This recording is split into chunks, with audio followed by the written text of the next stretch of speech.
Mga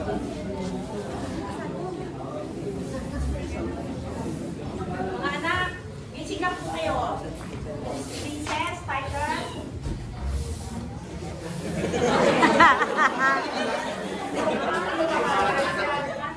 Uy, bahay. Magsigising na kayo! Mga anak! Ang mahal mo muna. Ay, wala pa tayong kain. Alam mo naman yan, di ba? Wala nga pera. Ay, hanggang ngayon, di pa dumarating yan. Tatay ko rin, wala kang tayo. Oh, ikaw sa kagaling. Ba't hindi ka nang mga? Hindi ko lang ginaganyan ba? Ako! Talaga? Crystal, umalis ka nga dyan.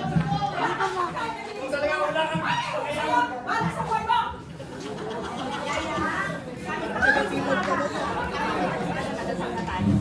Tiger, Crystal, Torres, dito po kayo sa... Yaya pala yun.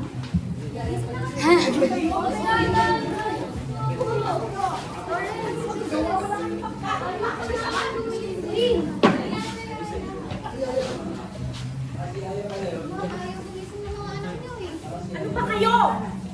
Ginaya nyo na yung kapitbahay natin? Princess Tyler?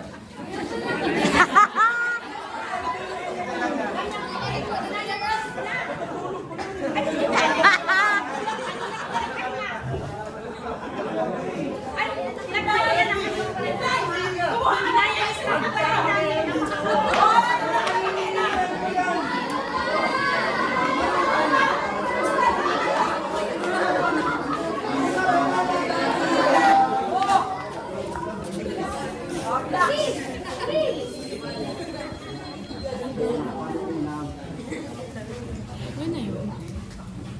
Ay, hindi po.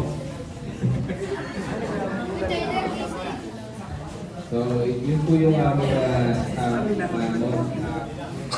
skid. Ang nabunod po namin ay walls at peace. Ayan. So, napansin naman siguro nung nawala kapayapaan. So, ang scene namin is dalawang magkapitbahay na kung saan sila ay nakakaranas ng mga pagsubok sa buhay.